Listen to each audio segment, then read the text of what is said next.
Welcome to this episode of the Superyacht Laundry podcast. I am joined today by the legend. I would like to say that you're a legend. You are one of the most influential women, I would say, in the French Riviera, for all the right positive reasons. I'm joined today by the beautiful Lynne Edwards. How are you today, Lynne? Well, I feel like my head is swelling enormously. I've considered myself maybe a legend for all the wrong reasons of getting into all sorts of naughty scrapes, but I don't know about influential on the French Riviera. But anyway, thank you. What a lovely introduction. Thank you very No, much. no, you are. I mean, obviously, you were part of the Pearls of Wisdom story at the beginning. You've done seminars with us. We've done events together, and your role as a trainer, you've just got a beautiful human touch. All of the women in my events have always responded really, really well. So obviously it makes sense that obviously whatever you were doing before, you ended up training. So yes, great to have you on today. But just to obviously if they're, oh no, I'm surprised if they're not aware of your existence. Just do give us a bit of backstory. What was Lynn doing? What were you doing before yachting came into your life? Goodness. And when yachting came into my life, I knew absolutely nothing about it. It came into my life quite by chance. So, funnily, as I was growing up, I always wanted to be a teacher. I always wanted to be a teacher. So I did my O levels and my A levels, and I thought I'm going to be a teacher. And I got to the end of my A levels, and I thought, oh my word, there must be something more interesting. Because back then, and I'm talking in 1976 when I left school, I could only think of English teacher or history teacher or something like that. And I was thinking, life, there must be more to life than being a teacher, because I was looking at my English teacher with her bottle glasses and her tweed skirt down to her ankles and all of this sort of stuff. And I thought, that's really not me. What else is on the agenda? So I went down to the school careers office and started to thumb through a few prospectuses and came across hotel management and tourism, and catering and all of that sort of stuff. And I always loved cooking. I got the cookery prizes at school and loved to entertain. And I thought, yes, doing something like that is much more people oriented and much more social. And that sounds like that's much more up my strata. So I took a course what was then a higher national diploma in hotel catering and institutional management, is what it was called back in the day, at what's now called Oxford Brookes University, which was then Oxford Polytechnic.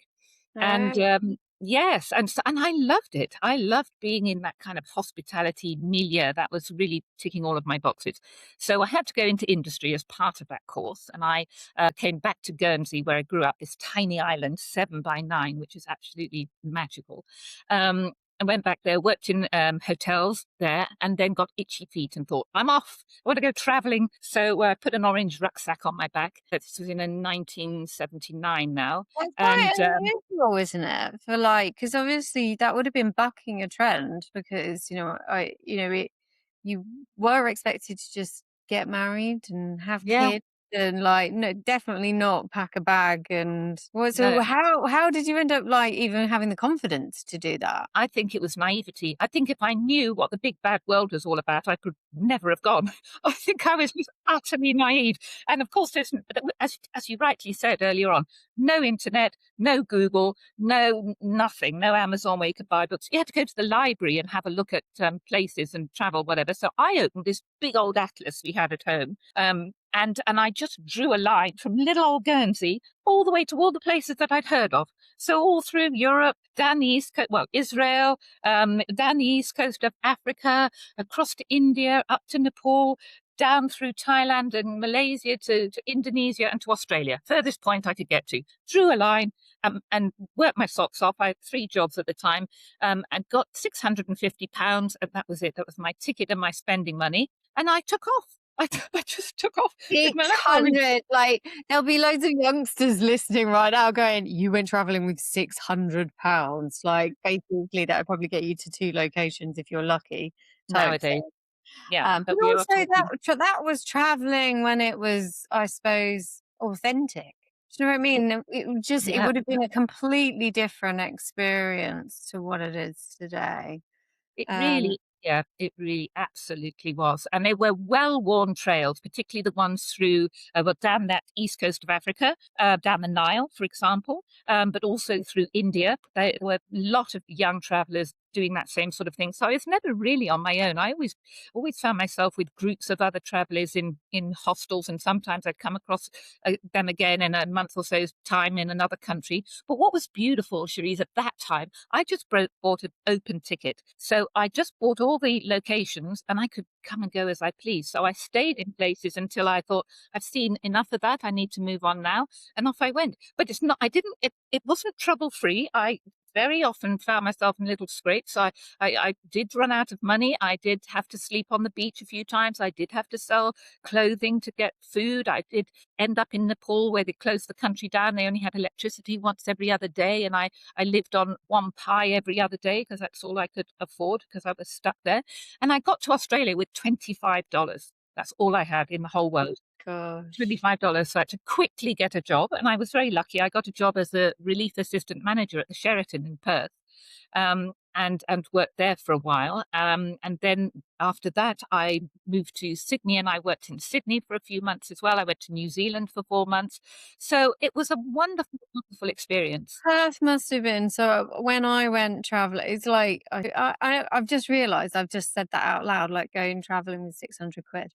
I went traveling with 700. I lied about how much money I had in the bank, to go to Australia, and I went to Perth as well. So the Perth that you saw, and obviously the like, 'cause obviously it would have been loads more built up by the time I got there. Yeah. And Perth is, as far as Australia's concerned, it's still the Wild West. It must have been incredible to be there. But was there anything there? Like, it probably wasn't very developed back then.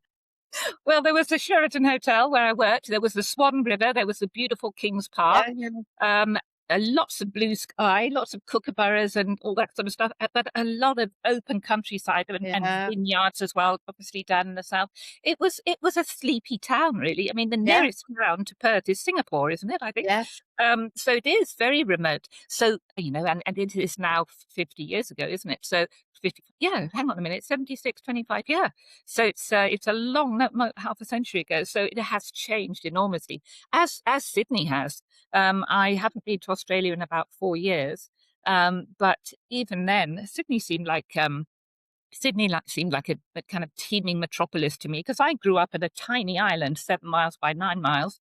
So anything was big to me. So it was, yeah, it was an extraordinary experience. And what did your family think about you doing what you did? Like, were they like, did they, pat you on the back? So, it's amazing. Or was mum a bit scared? Like, Sure, she was a bit scared. I'm sure she was, but she was wonderful in that she always said, which is what I say to my boys, I want you to be happy.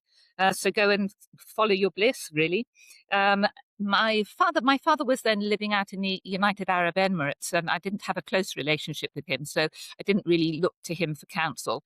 But my mum just wanted me to be happy. And so, yeah, so off I went. And actually, my sister was a pioneer, really, for us, I suppose, because she'd gone 2 years before and had gone off to New Zealand, but she'd gone Mhm. across land, but she'd done South America. I didn't do that route. She'd done a different route. But no, we both had kind of wandering spirits. This is my twin sister, who also worked in yachts for many years. No way. I didn't know you had a twin sister and also an adventurer as well. Yes, yes. It's funny. We're identical twins, but we're very different in character. So yes, we're adventurous, but she's very much more.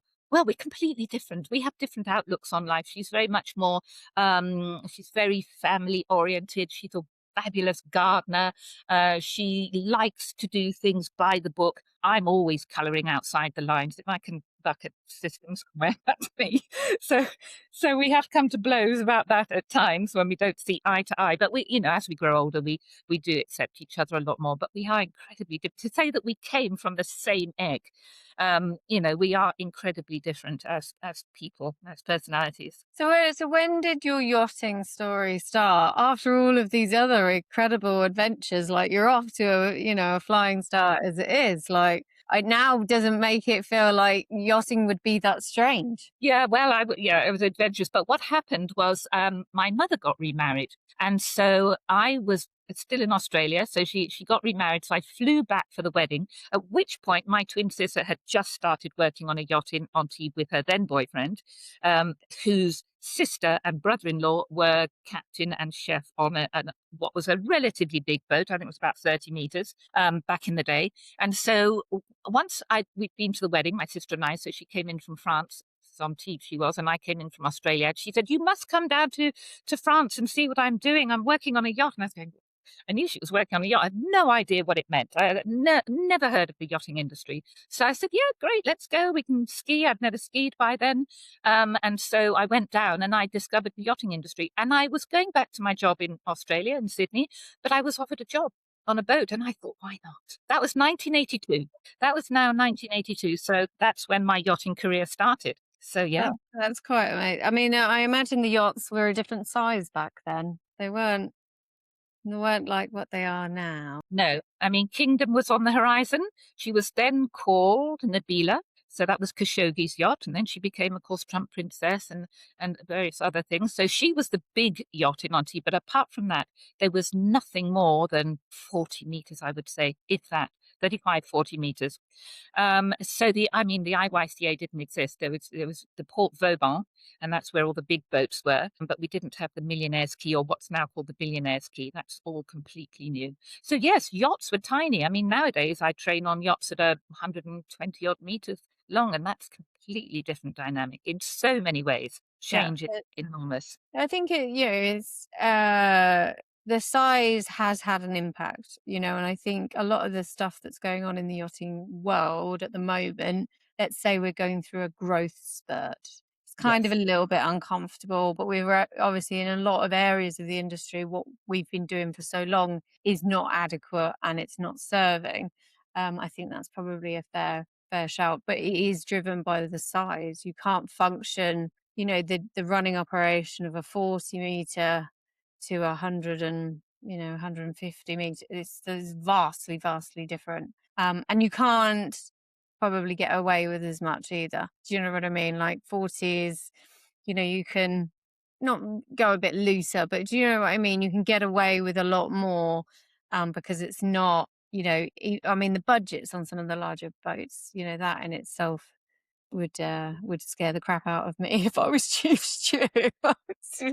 Yeah, it's No, but it's a got obviously it's a necessary change. We have captains today working on captaining a 120 odd meter yacht. That's like running a small corporation. That when you've got up to 60, 65 crew, albeit some on rotation, that's a lot of people to manage. And I'm going to quote Captain Kelly here. I'm paraphrasing because I can't remember exactly what she says, but she says that 90% of what the captains do, they're not trained for. 10% they're trained for, all the technical stuff, um, the navigation and the running of the vessel per se, but the people management, which is the huge part of the job, is what you're not necessarily trained to do. And I think that's where one of the biggest sticking points is in yachting today. When you get poor leadership, I mean, there are some fabulous captains, and I've worked on boats which are beautifully run, and I have worked on boats which are horrendously run, and it trickles down. And if captains are not managing the boat properly, everybody gets away with everything. And then it's a whole viper's nest of stuff that's not going to go right. Heads of department are not behaving correctly because they're getting away with not doing the right things. Compliance isn't followed. Rules aren't followed. Budgets aren't followed. Backhanders are taken.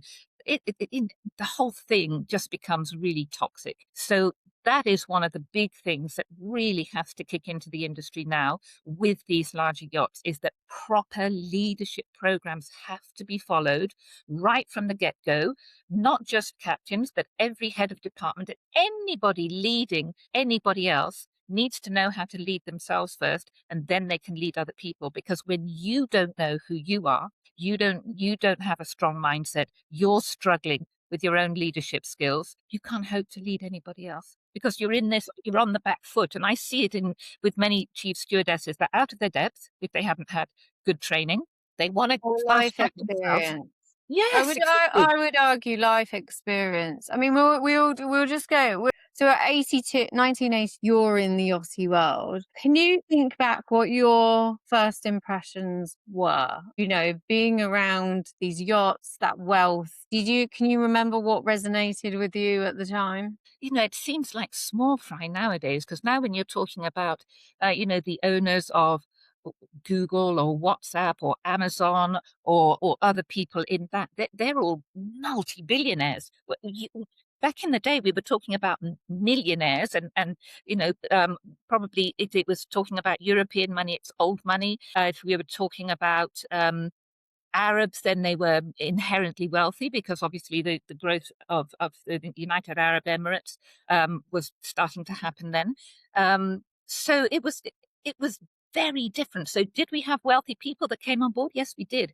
Probably not so many people that you'd know about, not pop stars and film stars, not Not the old high money. You wouldn't know who they old were. money. Yeah. I mean, I do remember being in on a yacht working out in off Agate off Mustique between two charters, and I did see David Bowie and Mick Jagger on the island, and then Princess Margaret, the former Queen's sister, came on board the yacht we I was working on, and I had to show her around, and that was wonderful. That's a great memory. So people like that, old money, but not the new money. And I think that's something else that's making a difference in the industry now. And I was very interested to hear that perspective at Metz last November. That there is a whole new generation of yacht owners now. So younger generations of yacht owners are really going to use their boats in different ways. They're going to use their boats in ways where they need extraordinary experiences. They probably want the crew to be more involved in their experiences to bring a fun element to as well. Whereas you wouldn't get that so much with old money. It's very much upstairs, downstairs. Well, yeah, it was, it's like back in the day, even the training that I went through, very structured, like you would in an English stately home. That kind of you're not really heard or seen. Mm, The standard of service on land obviously was brought onto boats in the beginning, but like you said, it was very you're not seen. One of the first boats I ever worked on, we would, we would go into cabins and the chief stew would make sure that we weren't seen when we were ducking back down to check their cabin because the guests had just come back. Do you know what yeah, I mean? It was hiding, yeah, behind doors. They don't want you want to fit, yeah, like I said, you the if you were doing well, they didn't even know that you were there, or do you know what I mean? It was kind of a bit invisible. But yes. you But I can't think give like you said, you can't give this new generation of experience. But also, I think how we interact as a society is up for review as well with this avalanche of information and stuff like that. The buzzword of authentic experience, you need to be involved to kind of create that kind of connection, that kind of experience.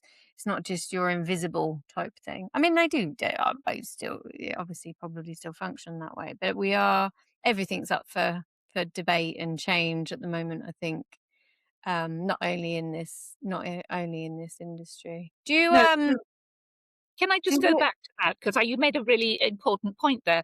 I think when we're thinking about service and the difference between service back in the day, if you like, and even 10 or 20 or 30 years ago and today, is that I think, and I hope, and because this is the way I teach, is that the service that you're giving can only be as good as the service that the guest is receiving. So you can't say, "Oh, we're all going to, stand in our uniforms, all stiff with our white gloves on, and we're all going to walk out together like penguins and put the food down and all of that," which technically might be very correct. But you've got a lot of guests nowadays that do not want that sort of service. They want discreet service, but they want it, and they want to have their yachts feel like a second home. They don't want stiff staff around them. They want this seamless service. So in a department like housekeeping, for example, it can still very much be an invisible service or what's called ghost service.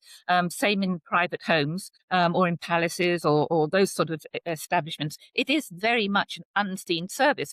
But I found that you get different, especially in the so larger yachts. Obviously, it's much more delineated. So you would have housekeeping staff who won't do any service. On the smaller yachts, say up to about 60 meters, the stewardesses will do everything. When you get to 80, 90 plus, it's much more, you're either working in service or you're working in housekeeping. So the characters, I think, personality types that err towards housekeeping are much more on the introverted side. So they love to give service and operations and do a really good job, but they don't want to be seen. They don't want to be the people facing members of the crew. The stewardesses much more need to have people contact. And so they wouldn't function well if they had to be, behind the scenes all the time, because they would miss that people contact.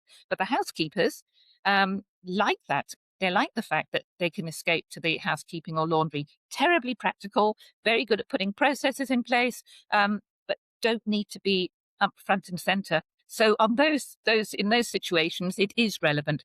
But what we've absolutely, and the way I teach nowadays is it's to be incredibly flexible, particularly if you're working on a charter yacht. It's different if you're working on an owner only boat, because you get to know the owner and their inner circle and their guests and their habits and whatever. But when you've got guests in front of you that you don't know, and you've got to make those assessments pretty quickly in order to give them a really good time from the get-go. So you're observing them, you're observing their habits, you're watching the dynamic of the group, you're taking in everything, but you're adapting your style of service to them, not what you think is right. How are they going to have the best experience? And that's what you have to do.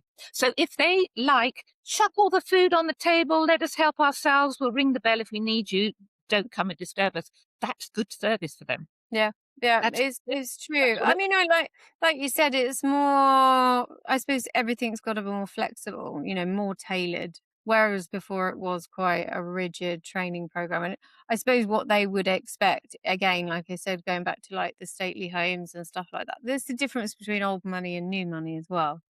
And obviously now we're in different generations of old money anyway. It's changed massively. I suppose I've never really thought about it, but when you get onto larger boats, having the opportunity to split like that, obviously on bridge they don't get that opportunity. That if you are a certain type of personality, it doesn't really lend itself the same way that the interior can. So you can't be a person behind the scenes, obviously with supporting the housekeeping side, or you could be front facing. Whereas in the bridge and stuff like that, they don't have that possibility. And I think maybe that might lend one of the things that I've talked about in other podcasts is going back to what you said about leadership. There are a lot of people that are in leadership positions because there's nowhere else to go in the journey that shouldn't be leaders. They're yeah, not naturally inclined leaders or people yeah, managers, but they end up being in that position, um, even though if they were on land in a bigger, in a bigger entity, they would never probably end up being in that. There would be other options for them. Um, with coupled with the lack of training, I think makes that perfect cocktail for problems on board. yeah.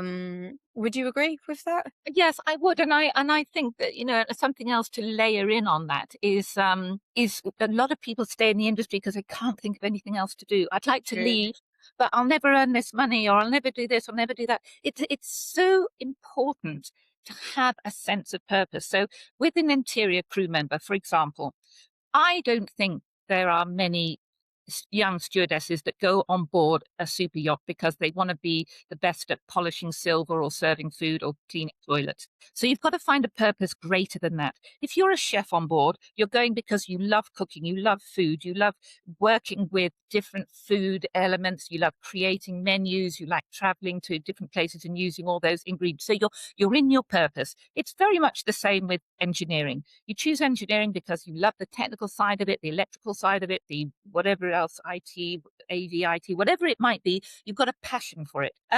maybe deck crew have a passion for the sea, a female or male. So they're looking towards a passion and a purpose. When I train nowadays, I always start my training courses. I don't care what I'm teaching, because the technical stuff will count for nothing if you don't know your sense of purpose. If you haven't got a strong mindset, you don't know your values, you don't know your goals, you don't know your crew members well enough, you don't know who you are, you don't know well, you know what your trigger points are, but how do you manage them? How do you build resilience? I always teach that first, even if it's only a little half day self-awareness program, and then layer on the technical skills. Because I can teach you how to lead. It's so many, a lot of people can teach people how to set tables, make beds, clean a boat, but whatever it might take. There is obviously fantastic skills required in that as well. But if you are hating the work you're doing and you don't know really why you're doing it, except you just want some money, then you really, you're not living your best life. If you have a sense of purpose, and when things get really tough, you can go back to that purpose and say, this is why I'm doing it. I'm doing it because I want to feel freedom. I want to buy my own business. I want to have my own home. I want to travel the world. I want to support my family. Whatever that is, you've got to have that really clear in your mind so that you can fall back on that. Yeah. I mean, having a purpose and a drive really helps. Like I really wanted. I lived in New Zealand with a bunch of hippies for a bit, so I lived with the great unwashed for ages, and I really embraced that lifestyle. And just remember going, I want the other end of the spectrum. I want to know what it's like to be around wealth. Like I've been around people that are very frugal, grow their own food, like the other end of the spectrum kind of thing. But I loved service. I love pulling, it's one of those things that I've taken away now. Like I like pulling off a really nice dinner party. I got addicted to the buzz. The more I liked it. Making people feel good as well. I think that's probably one of the main things. You are there on their holiday. They want to feel good. They want to have, obviously have an experience. And I love the buzz. If you polish it off and you manage to get that at the For end. sure.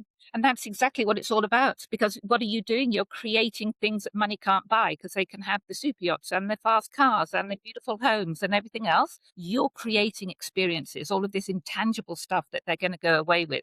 And when you make them feel good, it makes you feel good. It's a win-win situation. And if you go into the kind of biochemical ramifications of that, it's boosting your immune system. You've got these happy hormones going around. Your posture is better. Your diaphragm's working better. So your internal organs are being massaged in a better way. If you're like this, oh my God, not another charter. Or I wish we have the boat. All of this stuff. It's not good. But when you're giving good service, it feels so good. It's Yeah. We obviously, because I always talk about things from a female perspective. Looking back when you started in the industry, what would you say the main differences are for women on board now to when, back, you're talking about the early mid 80s. What were they facing then? And has it really changed? I think we were facing the same sort of things that the girls today are facing, but in a much smaller, kind of much more scaled down. But our generation processed it all in a different way. So if say, for example, I was working and somebody pinched my bum or something, I wouldn't say, oh, sexual harassment. I'd probably just giggle, and I wouldn't have any more thoughts about it. I would just manage it in a different way. So I think there are a lot of things that come into play. I think it's yes, Would things. you would you say that, sorry, but would you say that, because I've obviously contemplated this a lot, and we've just done the survey and stuff like this. Hmm, Now, I don't. Well, I've contemplated this because obviously your generation, my generation, we probably experience a form of sexual harassment yeah, all the time, yeah, and it's definitely. not like It's not that you were accepting it, but if you reacted to every single time, you would never be able to live your life. That's right. Because do you know what I mean? It's that, I suppose there is a resilience to it, that you are kind of accepting a level of it, but you can't give it that headspace because you just would not get on and do anything. Can't It's kind of, you kind of have to stonewall it a little bit, that is it worth you reacting to, kicking off about, do you know what I mean? Would you agree? I Like to totally agree. Yeah, I totally agree. And I think, sometimes it's really difficult to process these thoughts when you're super tired. You've been working, 90 days nonstop, 16 hours a day or whatever it might be. And I've done that. So that's why I pulled out that quote, because I've done that. And you get tired and you are less resilient. But it's very true to say that the more you focus on the negativity, or the more you focus on anything, the more it's going to grow in your consciousness. So it's really, really important to rationalize things and not let them get out of perspective. So what was the intention of the deckhand who pinched my butt? For example, I'm using that as a throwaway comment. It was probably just to make me laugh, or it was probably just a friendly, funny thing. Was it intention to sexually harass me? No. So if I wanted to make it that, I could make it that, particularly in my head, and I'd go down this kind of rabbit hole. Or I could deal with it in a different way. And if I felt it was inappropriate, I'd say, that's yeah. inappropriate. I think one of the things, obviously, talking about female experiences and stuff like that, I think we will have to find a bit of a middle ground with it because it will be exhausting. Let's be really frank and honest. Women have been treated badly for a very long time. We're probably in the best place that we've ever been, but we're more outspoken now than we've ever been. We're in this kind of weird environment at the moment where, we are getting to a point where we can report things and everything else. But it's like you said, I'm not trying to say that you need to accept it, No. um, but you can't, I just don't, it's just exhausting to react to everything all of the time. Just kind of look at it, assess it, do it, like you said, does it come from a place which creates a vulnerability? Is it just a bit crass? Do I have the time capacity to kind of put that into my life? Because men will continue to, I don't think men are ever going to stop. It might change behavior slightly, but I can't see things stopping ever. No, Yeah. yeah, it's maybe partly human nature as well. And it's not just the girls get harassed on board; the poor boys do as well.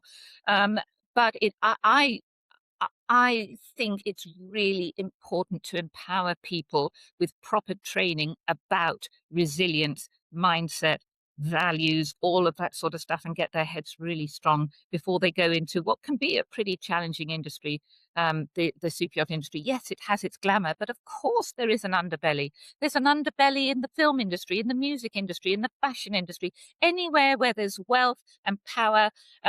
You're going to get an underbelly. And we have it in the super yacht industry. We need to be able to manage it as best we can. Is it going to stop overnight? No. But we do It's have to going to take, stop ever. Like, yeah, maybe never, because of the genre of people that we have who are owning yachts and I'm not going to say managing yachts, the people who own yachts. no, They're but there's the, also a problem now with dating. Obviously, then you get the opposite. You go too hard, and now guys are not sure about uh, speaking to girls. So you've got to be careful because what is the mating game, I suppose, and what is harassment? Do you know what I mean? There is this, the gray area is you will get, guys that find you attractive will approach you. How you deal with that, and you won't always find them attractive, but then you don't want to just stop guys approaching you because then that's, the other extreme. So but I think wider society is now looking at this. Western women we are living in the glory of what the women before us have created, but we've now got to start making decisions. My generation, we were told that we could have it all. You could have a career and you can have kids and all of that. That's not technically true. There will be compromises, and just make sure you're not compromising the wrong thing at the wrong time. So I think there's a lot that we as women, we've got the power, we can reflect on and make some decisions. and that's the But important thing, is yeah. reflection and making good decisions, i.e., good choices in your life based on good information. So don't feed yourself with false information. In other words, conjuring up things that aren't really happening, because you're feeding yourself with kind of toxic thoughts of, oh, everyone is bad. If I work on a yacht, I'm going to get harassed. It's not necessarily the case at all. You could have an amazing career on yachts and really Yeah. enjoy it and never be harassed. and just have fun. No, I mean, it's I know countless women, that have all had amazing. We heard from survey itself, women saying that the industry is fantastic. I never had a problem. Yes. That's great. As far as I'm concerned, that's fabulous. But the women do have a vulnerability on board that we need to look at. And I think the changes in training, like, so when you started training, what did you use as your guide? Like, because this is before any kind of guidelines Yeah, existed. exactly. So back in 2002, John Wyborn, who's still the training director of Blue Water Yachting and wears many other hats in the industry, is actually my unsung hero because he does so much for the industry that he should be. Well, I'm sure he is recognised. I feel like he should have some sort of fantastic award for everything he does. But he asked me to. I was working in crew recruitment for him, and he'd just lost his interior trainer and asked me if I'd like to do some interior training. Now, I had actually done some training in the catering industry back in Guernsey. And I thought, yes, why not? That sounds really interesting. So I wrote courses which were then accredited by the PYA, or certified rather, excuse me, certified by the PYA. And so there were introduction to interior courses. Did I have an intermediate course? I can't remember. And then advanced courses. And what I discovered then was that the young girls that were coming through into the advanced courses had, as you alluded to earlier, no life experience, no work experience, or they'd done a couple of seasons on a boat and now they wanted to be chief. No idea of management skills or leadership skills. And I said to John, I think we need to bring some personal development learning into these courses. And he said, "Yep, sounds like a good idea." This was in May or something, and so I took myself off to London, and I took some kind of philosophy courses and leadership courses and that sort of stuff, and came back in September, and then went right down the self development rabbit hole, which I've been in really for about 30 years.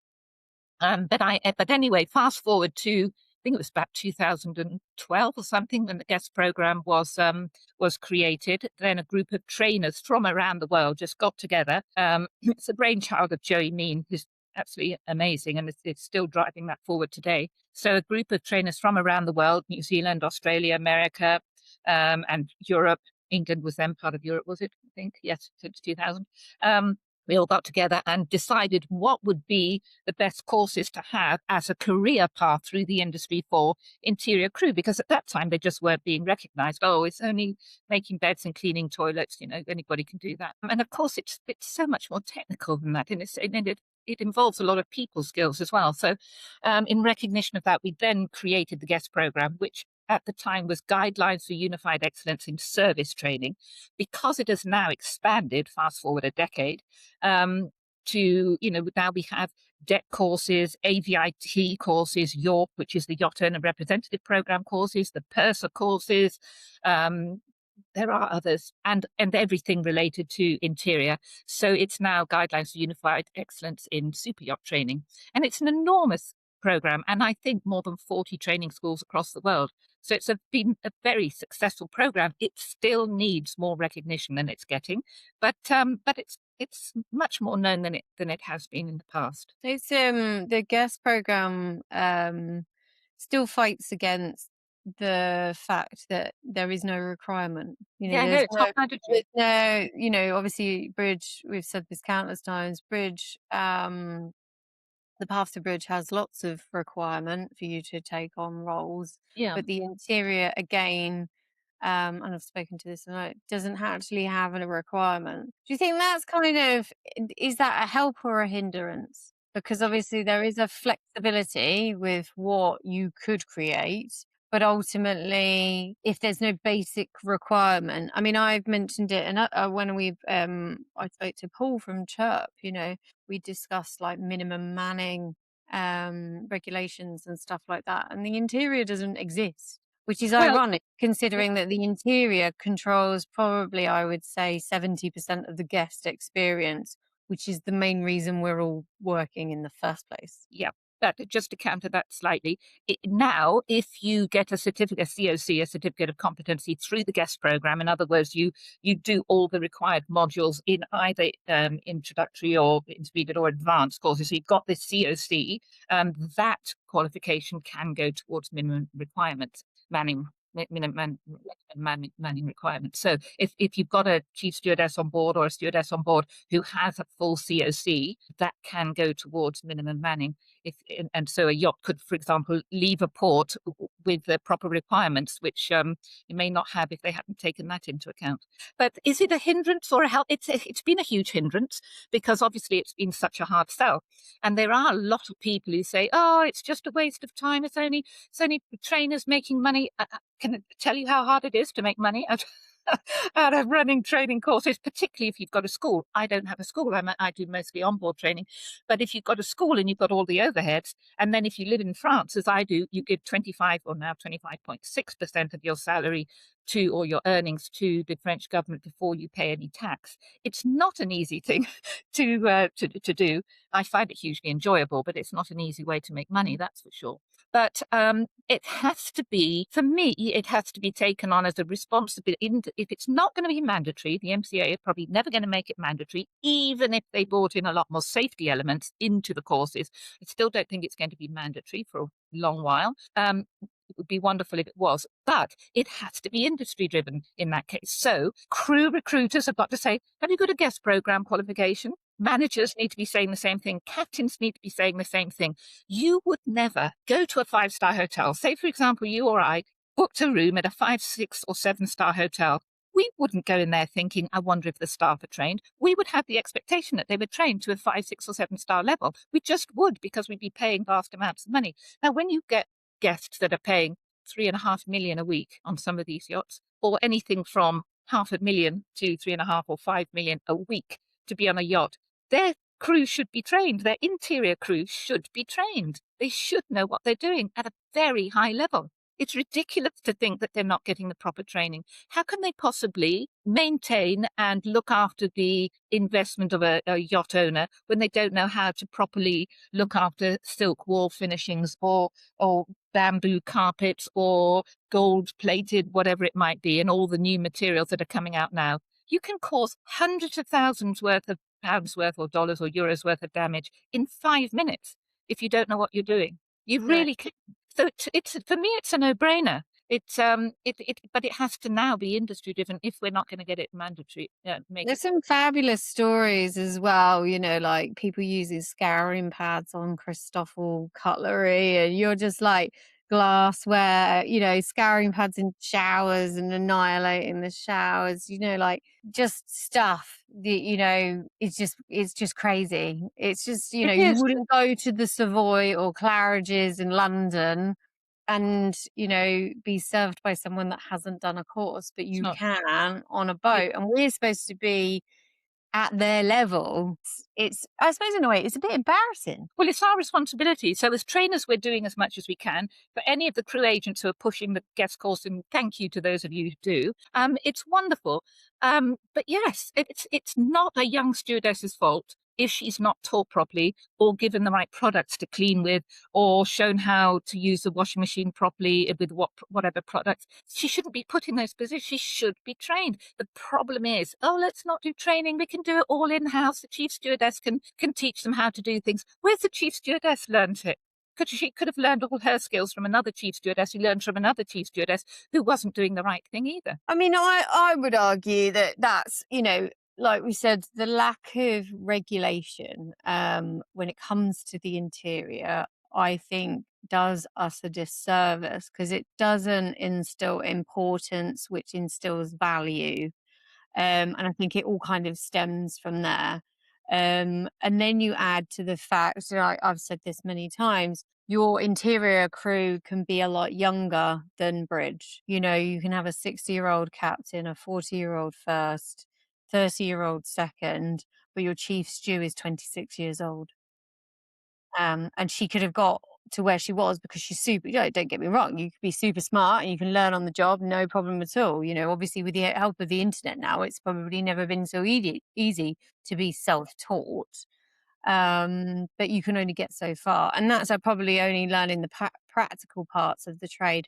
That's not learning what we mentioned earlier, leadership. Human management is the biggest part. Getting your team, getting the best out of your team is not the same as knowing what you can do with silk wall hangings. It's a No, completely different set of skills, and you but won't. You can Google it, but it's not. It's not going to work. no, and that comes from life skills. So, at a 26-year-old, when I look back at myself at 26, was I managing a team? Yes, I was, but it was much smaller boats.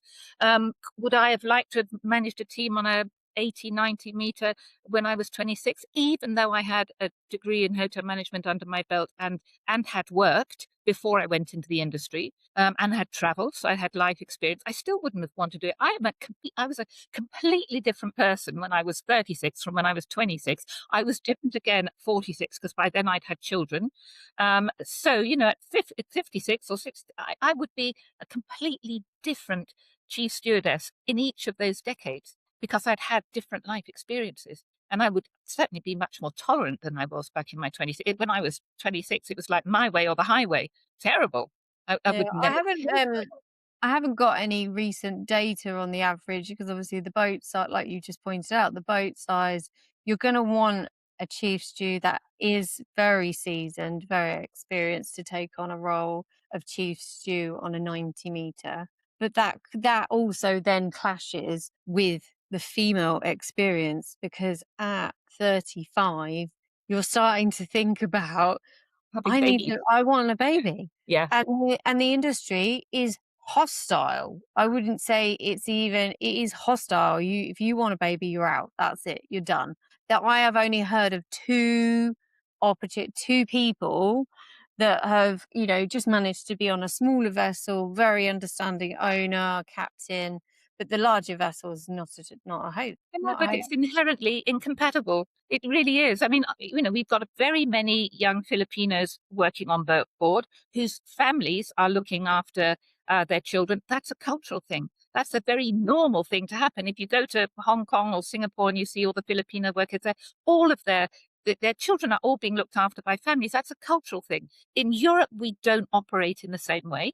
There are very few European women that I know, or English women, or Americans, or Australians, or New Zealanders that would have babies and leave them at home to be looked after by their parents or other members of the family. It doesn't happen in those cultures. So it's inherently incompatible. So it's not just that the industry is opposed to it, it just doesn't work. And I don't think the women would want to do it. I think they would say, I either want to have babies or I want to go stay on the boat. Well, But you it is can't.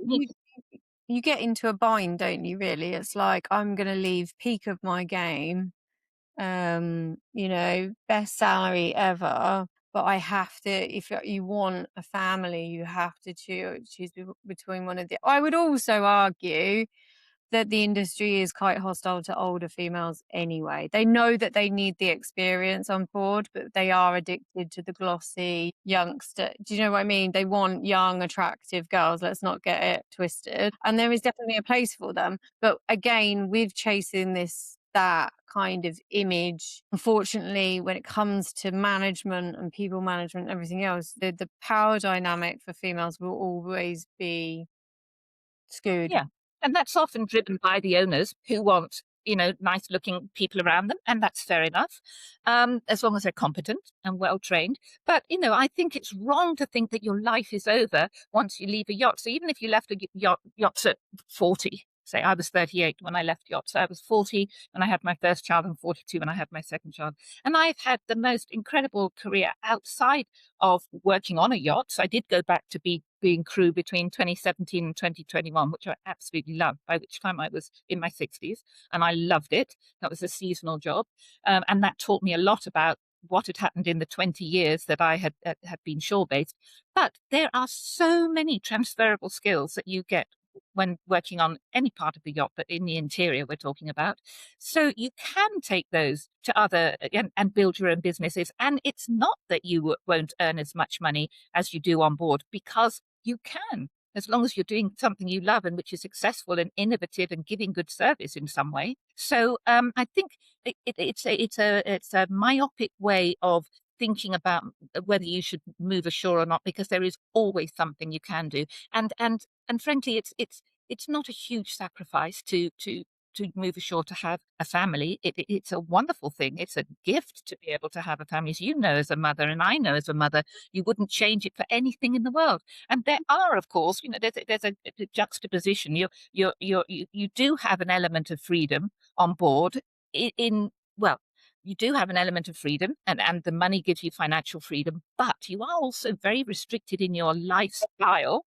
Luckily, now we have a lot more jobs that are rotational, so you can at least have half your life where you've got full freedom and the other half where you're on board and hopefully doing work that you love. But you can still create a really beautiful life for yourself off, when you leave a Oh, boat. yeah. I mean, With- you're not gonna regret having children. Very like, I just especially after being able to live your life, yachting, traveling and stuff like Yeah, that, it is, they are tiring, but they're cute. They 100%. are really cute. Yeah, 100%. Um and yeah, you won't ever regret it. Has it helped? Because obviously now, like you said, we're where we are today. There are a ton of different initiatives. I mean, didn't even exist when I started Yacht Pearls of Wisdom.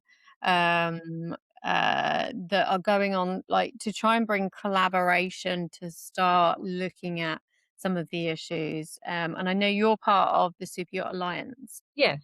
Yeah. So I don't know if everybody knows what the Super Yacht Alliance is, but essentially it's a non-profit organization which is based in Malta, which was founded by MEBA, Mediterranean Yacht Brokers Association, CBAS, can't remember what that stands for, but Super Yacht Builders Association, and IAMI, International Association of Maritime Accreditation, I think that is, which is the body that certifies all of the guest courses. So those three associations came together with the view of elevating yacht standards. So promoting collaboration and enhancing kind of professional images.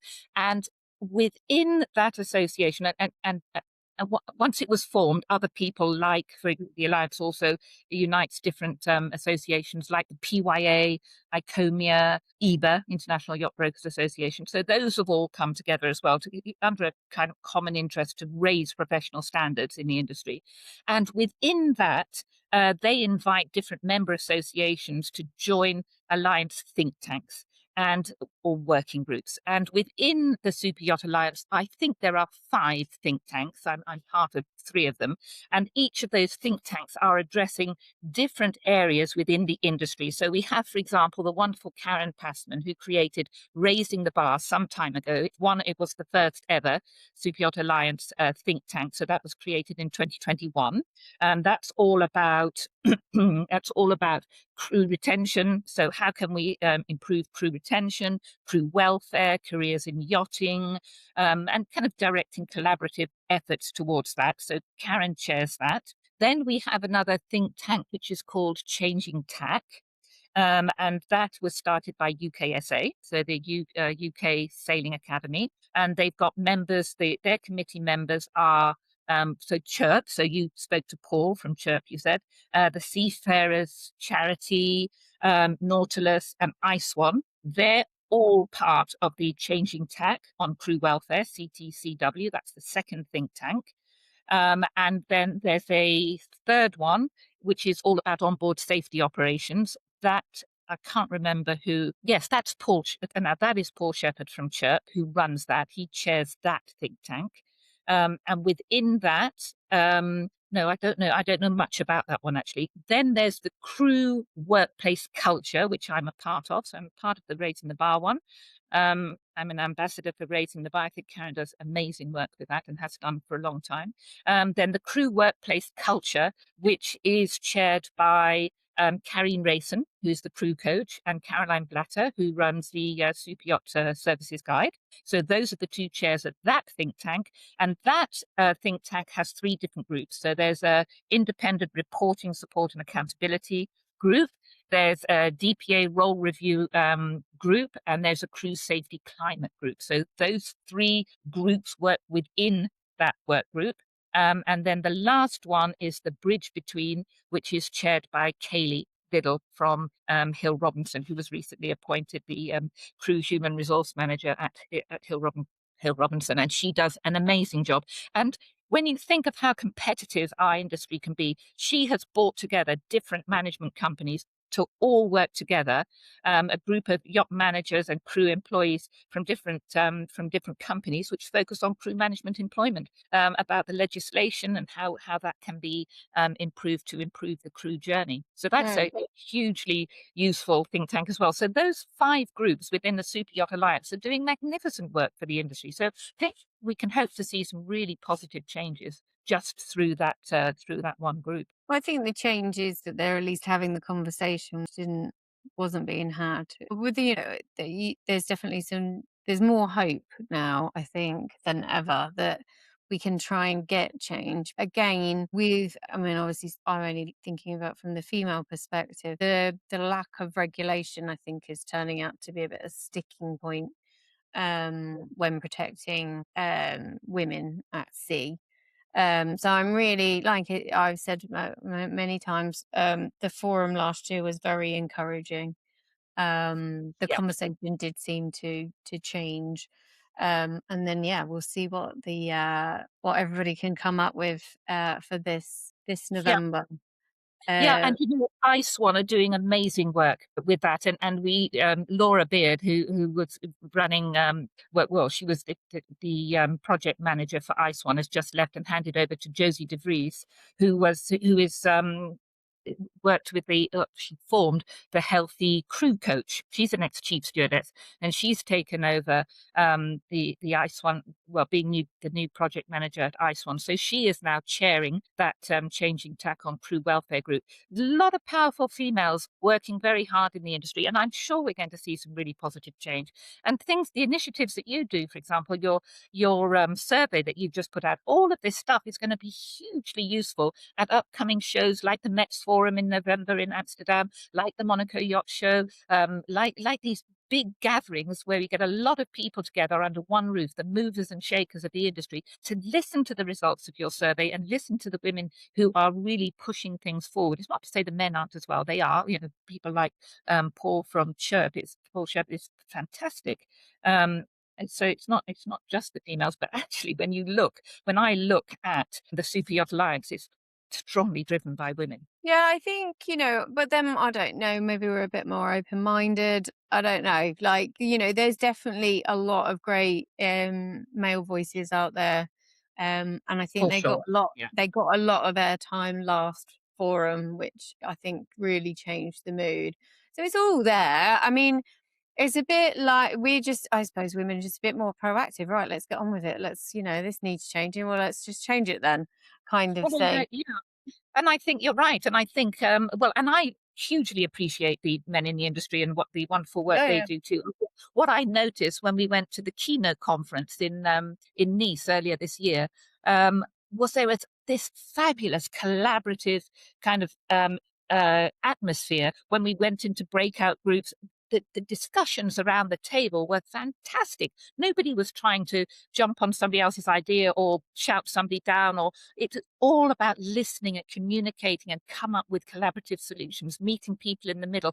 It was a fantastically uplifting conference, and that was hugely rewarding. Really happy to be part of that. So yeah, I think we should feel very positive, because we're not going to make change overnight, and we are driven by some pretty intransigent factors, like we're not going to change yacht owners' perspectives overnight, particularly the old school yacht owners and certain cultures that I'm going to say it. There are certain cultures that don't have a great regard for women who are yacht owners, and so that's not going to change. There are certain personalities that don't have great regard for women. But we also do have a new generation of yacht owners, the younger generation, in other words, the people in their 40s and 50s, the WhatsApp, Google, the Amazon kind of owners. These people, I think, the new yacht owners can be catalysts in making change in the industry, because I think they just have a different perspective on life. Yeah, no, I agree. Like, there's definitely a lot to be quite. If there's going to be a moment where we can kind of change things, I think it's coming. Yeah. And Yeah. it is a perfect alignment of a lot of different things. It Yeah, is. exciting times for It is sure. exciting. It's really exciting because the support is there. But I think, as you said earlier, Cherise, it's really important to find that balance. So there's wonderful support out there, counseling and ICE1, obviously, and the work that Nautilus does and the PWA does to support people in the industry, male and female.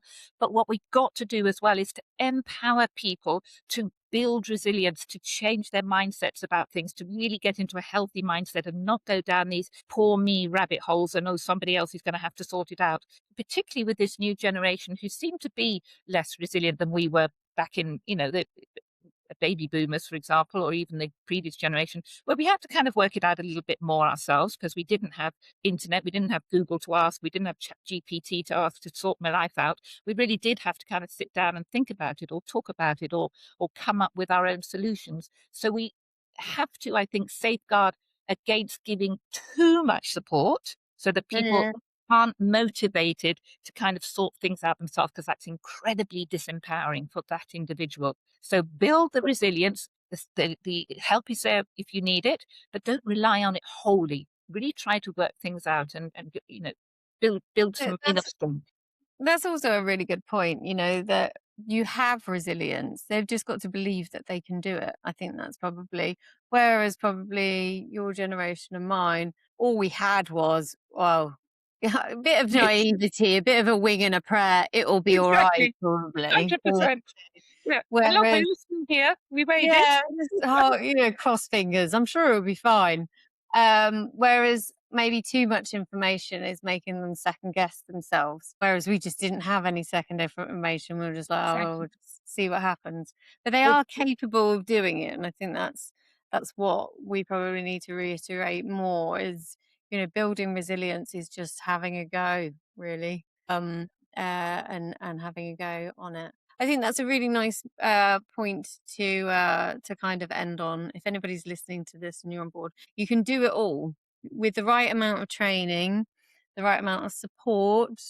You're more resilient than you know. my goodness, much more, much, much more. And you don't have to wait to get into a sticky situation to find it out. You can build resilience in everything you do. Just make Yeah, good choices for yourselves. Make yeah. healthy choices. Yeah. It's been beautiful talking to you, Lynn. Thank you so much for coming on the podcast. I feel like we could keep going for ages. We I, could go down a few different rabbit yeah, holes. for sure. We'll do that um, yacht show. yeah, well, maybe we'll touch base again after November because I think November's going to be quite an interesting this year. The final of this year, I think, will be really good, and I'm actually quite excited about next year as well Yes. because then we might be starting to see some paths to action. But it's been really lovely for you to be on the podcast. Thank you very much for I've loved joining it. me today. I've loved it, Chase. And before we end, I would just want to say to any crew that are watching, please be encouraged to come to some of these yacht shows, because people like Kaylee Little and Emma Baggett and Joey Mean, they're doing a lot of work, and other people. Sorry, at Sharon Rose. I'm sorry, I won't remember everybody, but a lot of people are doing a lot of work to get you guys in these yacht shows so that you have a voice. We want to keep your voice. So, there will be free tickets, there'll be help for accommodation, or look out for it. And, come along and get your voices heard. Yeah. It. No, 100%. I know that they've got tickets available for crew at the forum this year. Even if it's really last minute, if you can make it, your boat's not going anywhere, trips are cancelled, it's definitely worth coming and being a part of that It time. is. You learn so much more about the industry than you ever thought existed. I'm still learning 40 odd years in the industry. I still learn so much from every forum and every yacht show that I go to. Amazing speakers, new innovative programs happening, just finding out what's happening in the industry. This is your industry, you guys that are working in it. You should know what the future holds. It's exciting. Very exciting. Anyway, thank you very much. We will Cliches. obviously hopefully come back. Dear listener, if you've enjoyed this episode, there'll be more on the horizon. If you want to stalk the legend, which is Lynne Edwards, it's Phoenix Training. There's Gotcha. she's got a lot going on, so definitely. And also, if you see her on the French Riviera, she's definitely worth buying a wine, and she'll tell you. Tell you some pearls of stories. wisdom for sure. Thank you, Lynn. Thank you, listeners. Until next time, take care. Thank you, Cherise.